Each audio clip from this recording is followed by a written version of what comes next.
Hello, and welcome to the ONTIC Connected Intelligence Podcast. I'm Manish Mehta, ONTIC's Chief Innovation Officer. Join us as we delve into valuable insights and practical advice that will empower you to navigate the complexities of modern corporate security and risk. We're here to share knowledge from experienced leaders and innovators in the field. All right, get settled, and let's dive in. Michael Civitano is an accomplished security leader with expertise in revitalizing underperforming intelligence, physical security, and GSOC programs, transforming them into world-class operations. Currently serving as the Senior Security Manager of Intelligence and GSOC at ServiceNow, Michael oversees innovative intelligence solutions and ensures operational safety for over 28,000 employees worldwide. He provides strategic briefings on geopolitical risks and foreign threats to senior executives, also having earned the CFO Award in 2023 for exceptional leadership during a global employee evacuation. With a career spanning military service, law enforcement, and corporate security roles at Twilio and Allied Universal, Michael specializes in maximizing resources, fostering team trust, and aligning technologies with business objectives. Please join me in welcoming Michael to the Connected Intelligence Podcast. Michael, welcome. Good to have you. Thank you for having me on, Manish. Appreciate it. You've been a great friend of the business, Michael. Thank you. And maybe let's tell our audience a little bit more about your career journey and what brought you into the corporate world and private sector, and ultimately into the GSOC. Yeah, love to hear your story. So really was doing nothing with my life up until about 2011, and that's when one of my classmates in college, which I did not do well in, handed me a pamphlet and said, "Hey, have you ever thought about joining the Army?" And so gave it some thought. My family had history in serving in the U.S. military, and so I kind of made the plunge in. Served from 2011 to 2014, Army Infantry. Really enjoyed what I did, and really kind of gave me the baseline for how leadership should be, and really learning those leadership skills on how to treat people, how to manage teams, your team eats before you do mentality. And so that really kind of set the tone for me, just on leadership. And then from that point, I did a brief stint with the Waco PD, and that was, again, another eye-opening experience, and just kind of showing how to interact with the public, how we're interacting with people on a daily basis. And so really after that, I went back to college, moved back home, and that's when I really started getting into the corporate security. I was looking for a job to work while going to college, and I really started enjoying what I was doing. And then just getting exposed to some of these technologies at the time, where we're just leveraging, the early automation, very early stages of automation. And then from there, it just kind of took off. I applied for a role at Allied Universal, had a major leadership role there, global security, overseeing multiple offices for a large tech company. And then again, just seeing and being exposed to all that tech got me to take my next step with Twilio, where I was the physical security manager as well as overseeing the GSOC and elevating that team.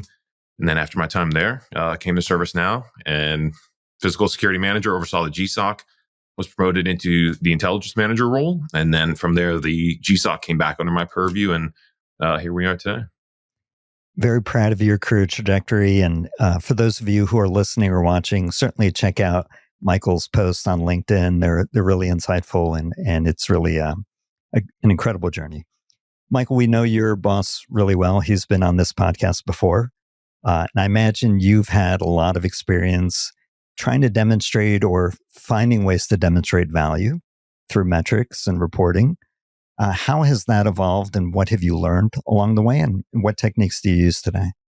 Yeah, I think one of the biggest things is we just got to keep it simple. There's a lot of times we try and think, how can we reinvent the wheel or reinvent the process that might be good? We just need to tweak it. And so for me, it's just speed, resolution, and recurrence. And, with ServiceNow, the biggest piece was when I took over the GSOC mainly was to just cut down our detection times. Coming in before we shifted to our new vendor, it was just the time to detect incidents, let the business know about these incidents so they can prepare and do what they need to do from the business continuity perspective. It was poor. It was very, very poor, and it put the business in a really precarious position. And I think what the biggest thing for me was just emphasizing to the executive leadership, to the senior leadership, that we're not just simply reacting, we're forecasting, we're looking at these events, we're looking at these incidents. What's the likelihood of this happening?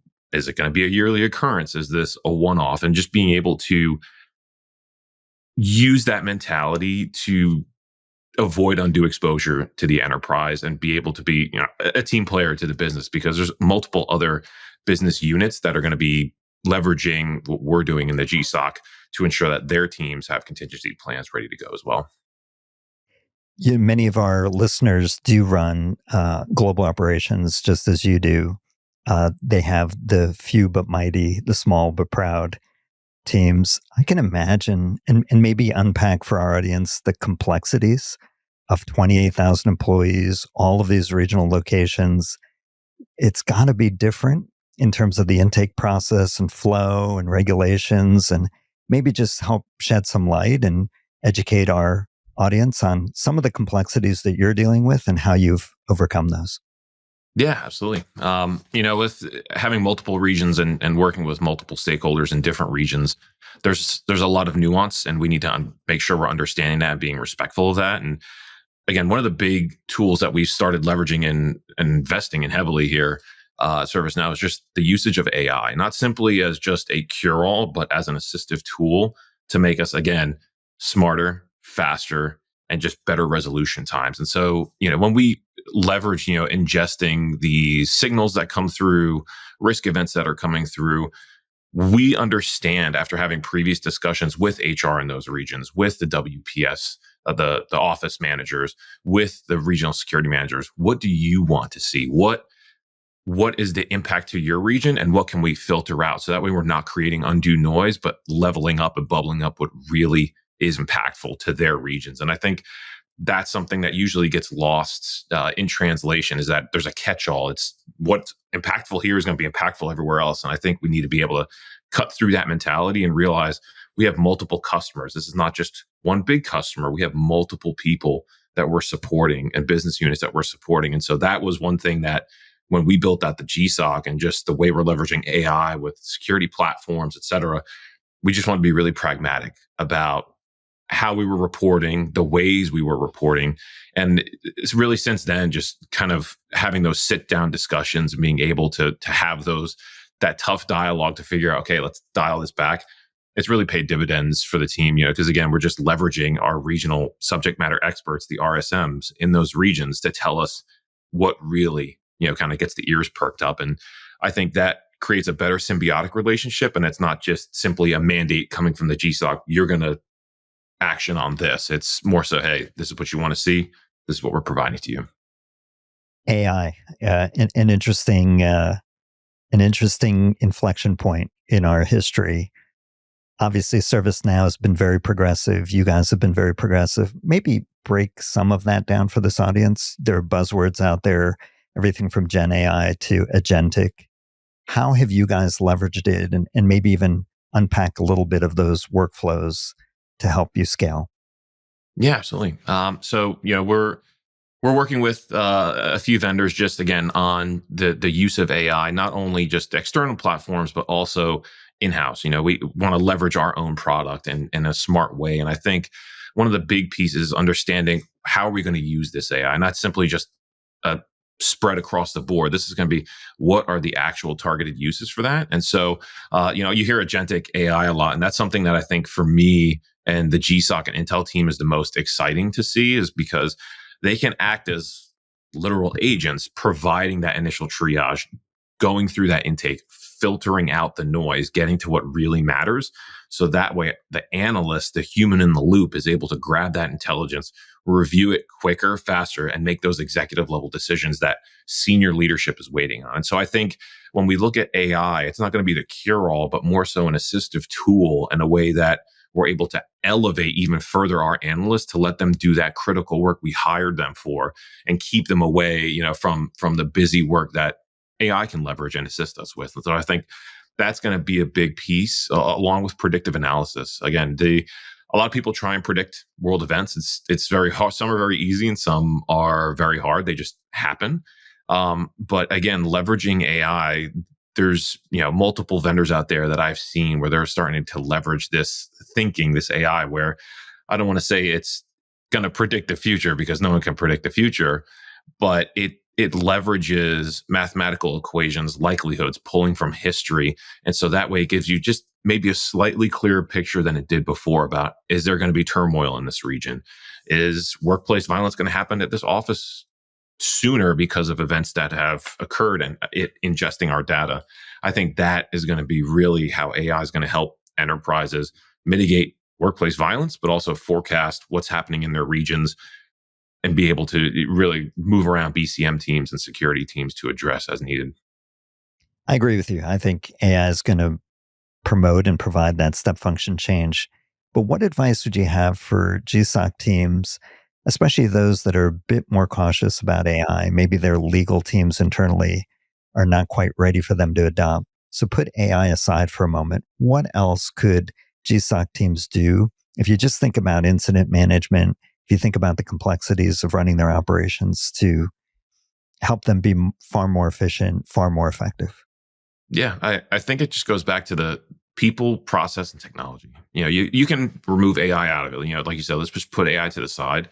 You have to look at the people. Oftentimes I see teams, attempting to put repurpose guards into GSOC seats. And while it's well-meaning and they're really trying their hardest, you're not leveraging that people talent and being able to upscale. So that way we're making an impact with those teams. And I think people is the biggest process, because if they're not able to understand those nuances, it doesn't matter what processes and what technology you have in place. If the lowest person operating on the team can't understand it in a simple way, it's the chain's already broken. And so I think really investing in personnel is going to be the key piece, but then also the processes. I've seen when I first came here and then other businesses I was at as well, a lot of times these processes and SOPs, 8 to 10 pages long. And in a fast paced world, it's almost like law enforcement. You have to be able to understand the law, when you can use discretion, when you can't, and the granularities to it. You can't go off 8 to 10 page SOPs. You need to keep that narrowed to 1 or 2 pages where someone can quickly understand that and then action upon it. And it becomes that muscle memory. And I think a lot of GSOC teams and security teams drown in SOPs. And when something happens, they realize there was a process, but it was so long and so convoluted that it really just it mitigated the entire reason that SOP was made. And then it comes down to technology. Obviously, if we're not using AI technology, what helps the business today? What can we take off the shelf and leverage today that will help mitigate threats, help us at least get ahead or be more proactive in detecting these threats? And obviously with OnTake, we leverage that with the intelligence coming through, et cetera. But there's also just open source. People forget that there's a lot of open source intelligence, Instagram, Twitter, where people will post things. And I think that's the key is, teams that are on a budget, you don't have to break the bank. You can leverage one platform and then utilize those other free sources and still be a potent team that's able to make impact for the enterprise. And so without AI, there's still absolute impact. And it just goes down to those 3 core pillars. We'll get back to the conversation in just a moment. But first, if your team is still juggling incident response across disconnected tools, you'll need to know about OnTech's incident management solution. OnTech helps security teams connect the dots, cutting response time from hours to minutes and turning every incident into insight that strengthens your operation. To see how OnTech can help you respond faster and prevent future incidents, click the link in the episode description. Now, let's get back to the conversation.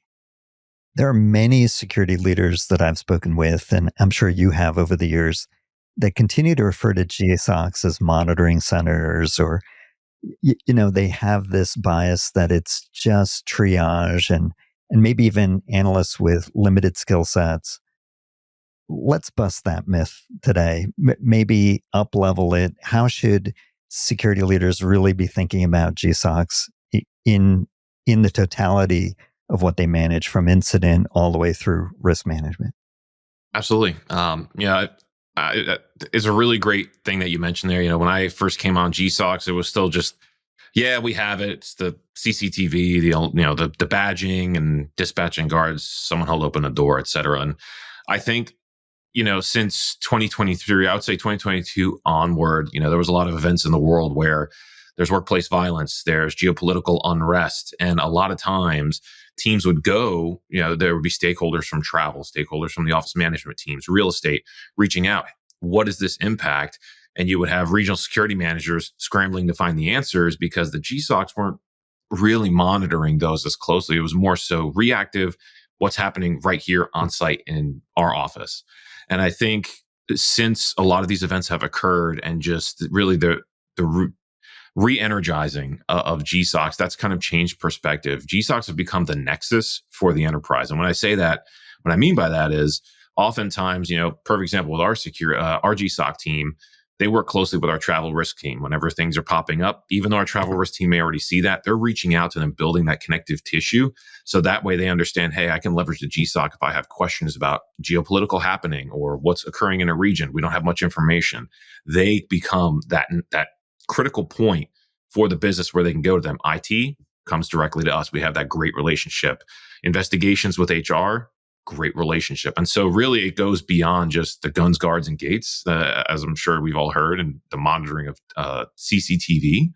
It really, again, comes back to the personnel that build those relationships. Like I've mentioned before, the people having that upscale talent that can build those relationships, become that trusted point of contact, no matter who's on shift.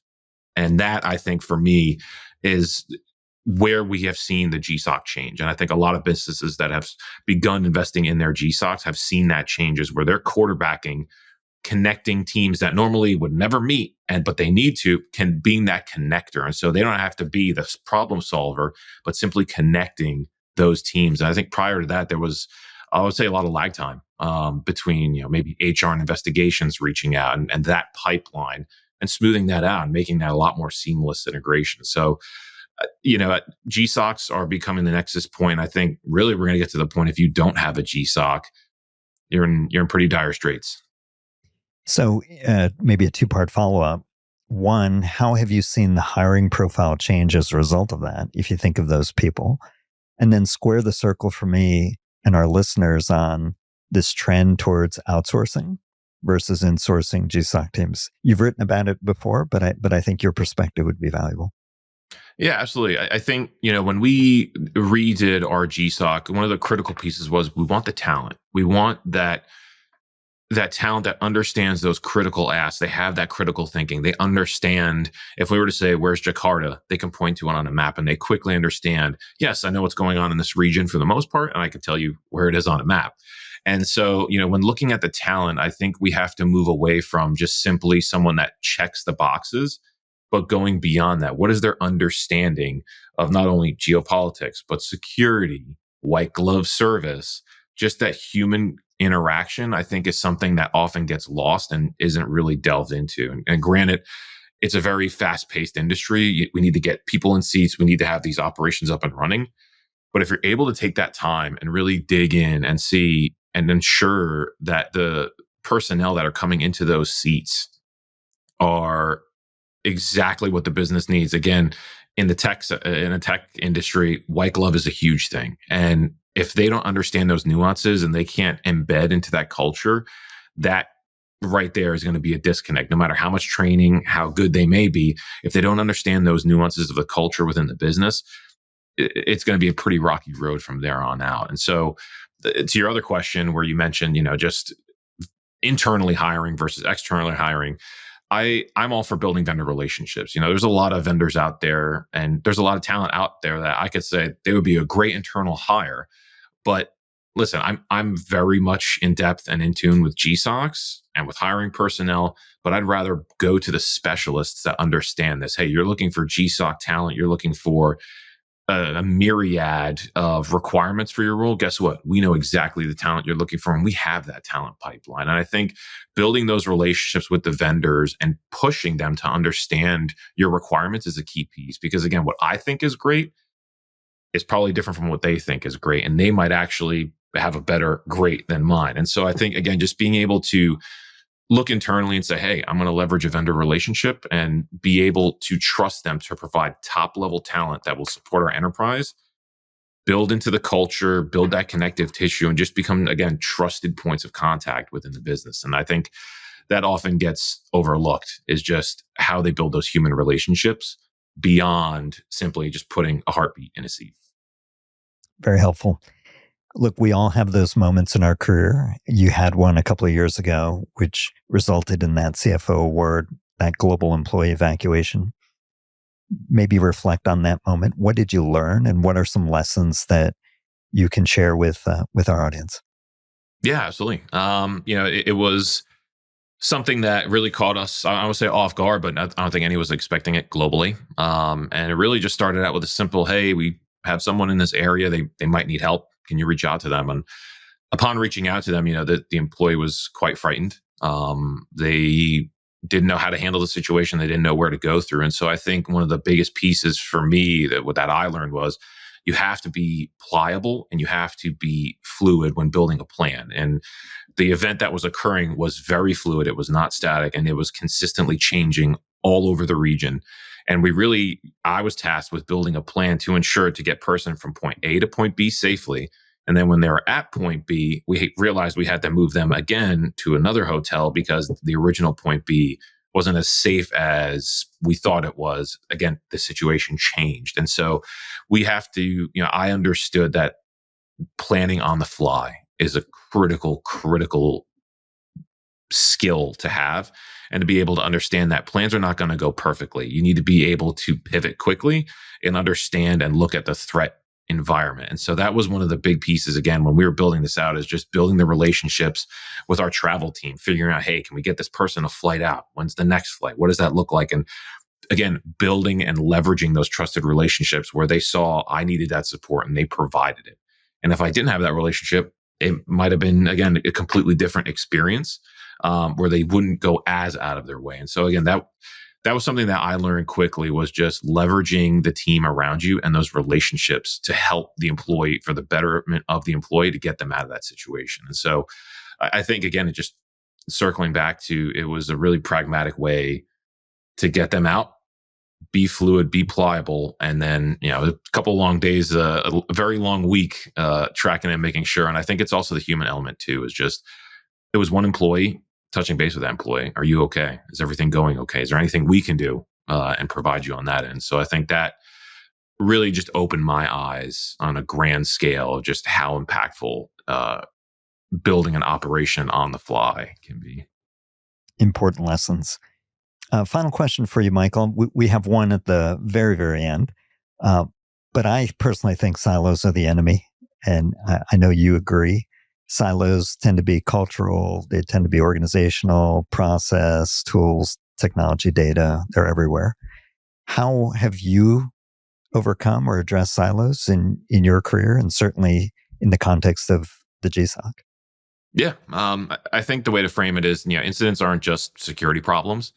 They're enterprise risks. And, from that perspective, HR, legal, IT, facilities, office, having them lean in and not be opposed to that support. And, at ServiceNow, what we do with our security team is we built a lot of cross-functional playbooks, so that way roles were defined before an incident. No one is scrambling to figure out what to do. And, we built these playbooks so that way everyone could see the same picture in real time. Everyone was on the same sheet of music when something was occurring. And so I think that transparency and pre-alignment to when these incidents occur, however they may occur, I think that just really elevated our response, and just becoming a more trusted voice within the space is really what we were able to leverage these relationships a lot further than previously. All right, our final question. It's tradition here. What does connected intelligence mean to you? Yeah, that's a good one. I was thinking about that all week. And I think, again, just going back to the previous question, connected intelligence is where multiple teams that normally wouldn't be connected to that intelligence are able to be connected to that intelligence. And so, again, I ensuring that the entire business sees the entire picture and not just our team. We're sharing out what we have. We're keeping that connection with those other teams, so that way they're able to see what we're tracking, and then they can escalate that maybe to other stakeholders that are not privy to that, or we didn't know that they would be interested in that. And that just provides almost multiple layers of connection, friend of a friend, so to speak, where they can go back and say, hey, where did you get that from? And that connection will bring them back to the intelligence team, to the GSOC team, to the security team. And I think that is really how you can measure impact. the impact security has had in a business is when you have teams that normally you would never know about reaching out to you, asking for support, asking for further information. And I think that's something that we've done here that has been really, really impactful. Love that. Our guest today, Michael Civitano. Michael, thank you for joining us. Thank you for having me, Manish. Appreciate it. Thanks for listening in. To find more episodes, visit us at ontic.co/podcasts. Don't forget to rate and subscribe on your streaming platform of choice. Plus, we'll be selecting reviews to read on the show, so leave one, and you might hear yours featured in an upcoming episode. Know someone who would be a great podcast guest or have questions you'd like us to answer? Email us at podcast@ontic.co. This episode was produced by AJ McKeon. We'll talk to you next time on the ONTIC Connected Intelligence Podcast.